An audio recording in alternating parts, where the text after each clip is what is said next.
Assalamualaikum warahmatullahi wabarakatuh. Hari ini kita akan mencoba bicara tentang bingung. Masih bersama kami Sukamto Sastro di Mojo Channel. Kenapa sih orang sering kali bingung? Pikirannya berantakan, tidak menentu. Siapa sih orang yang bingung dan kayak apa tipologi bingung? Orang yang bingung pada titik tertentu biasanya dalam pikirannya memikirkan sesuatu yang serius versi dia. Maka ketika sesuatu itu serius dipikirkan, yang terjadi kadangkala muncul faktor-faktor kebingungan. Misalnya dia harus mengambil langkah yang di mana ada persoalan dilematis. Maksudnya kita ingin pergi ke Jakarta, apakah naik mobil pribadi atau naik bis, lalu bingung. Nah, kemudian bisa juga bingung disebabkan karena pilihannya karena sulit ya.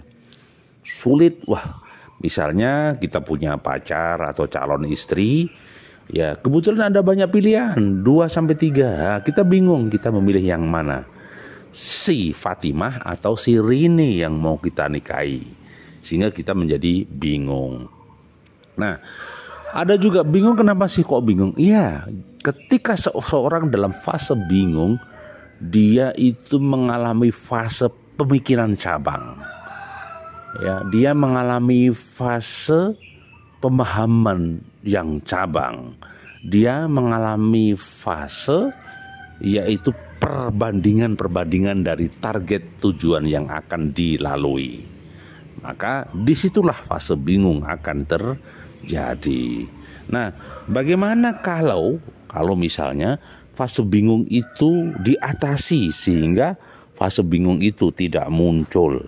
Nah, lagi-lagi tidak semudah yang kita bayangkan, karena fase bingung ini bisa saja terjadi dikarenakan dia kurang konsentrasi di dalam melakukan aktivitas serta langkah.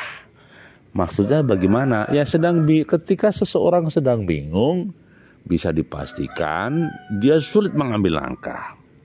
Lah bagaimana solusinya? Solusinya yang tepat saat bingung, satu, coba tenangkan dulu pikiran kita, tenangkan dulu jiwa kita, tenangkan dulu langkah-langkah kita.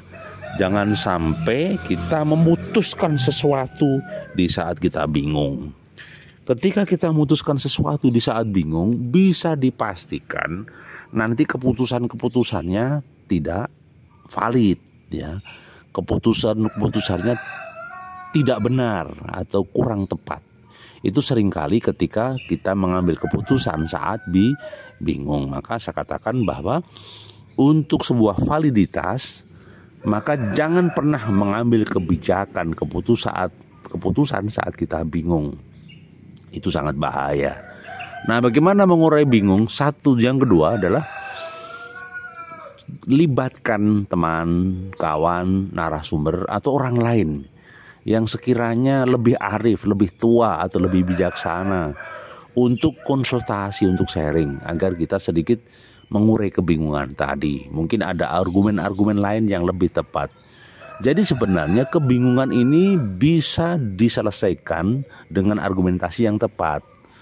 Ada pemikiran-pemikiran yang tepat. Misalnya begini, ketika seseorang mau ke Jakarta naik bis atau naik motor pribadi atau mobil pribadi, dia akan berpikir apa kelebihannya pakai motor, apa kelebihannya pakai mobil, apa kelebihannya pakai bus atau pakai kereta. Nah, tentunya semuanya ada aspek kelebihan masing-masing, ada kekurangannya masing-masing. Maka saya katakan orang yang sedang bingung harus punya narasumber dan argumentasi. Kemudian bagaimana cara mengatasi bingung? Juga bisa juga dengan referensi. Referensi itu pengalaman, catatan, studi pustaka. Bisa juga mungkin lihat di medsos, ya, referensi pustaka media sosial mungkin kita pakai, ya, sehingga itu bisa diatasi faktor kebingungan tadi. Terus apa lagi? Bisa juga saat bingung seseorang melakukan penenangan diri. Ada yang mengatakan dengan sholat hajat, ada yang sholat 2 rakaat, ya, untuk menenteramkan hati. Ada yang melakukan zikir dan wirid, ya. Karena ala bidzikrillahi tatmainul qulub, dengan zikir maka akan menenteramkan hati. Bisa juga orang yang sedang bingung memperbanyak zikir dulu. Nah, itu kawan. Jadi ketika seseorang bingung mengambil langkah itu. Dan satu pemikiran lagi, ketika seseorang sedang bingung, maka yang terpenting bukan mencari solusinya, tetapi menenangkan jiwanya dulu, menenangkan hatinya dulu. Jadi ketika seseorang itu sedang kalut, jangan ngambil keputusan. Ketika orang sedang bingung, biasa dipastikan dia sedang kalut. Dia sedang ada problematika di dalam pemikiran dan jiwanya. Maka saat fase itu, idealnya tidak usah mengambil keputusan. Lah kalau misalnya harus memutuskan sesuatu, ya bisa.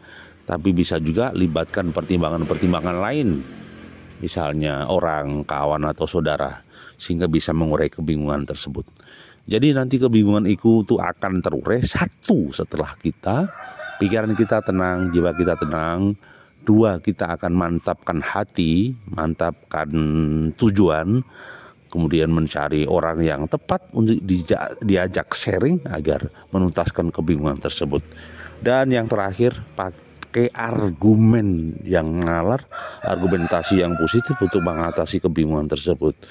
Itu satu kata kuncinya ketika seseorang sedang bingung, dipastikan dia akan ada problematika yang terjadi dalam pemikiran dan kehidupannya. Satu kata kuncinya, tenangkan dulu kolbu hati kita sehingga kita bisa mengambil langkah yang positif, pikiran dan langkah kita menjadi tepat. Itu kawan, jadi catatan kecil perhatian ketika seseorang sedang bingung, maka jangan tergesa-gesa memutuskan, tetapi ambil langkah yang positif agar kehidupan berjalan lancar dan keputusan kita tepat. Terima kasih. Assalamualaikum warahmatullahi wabarakatuh.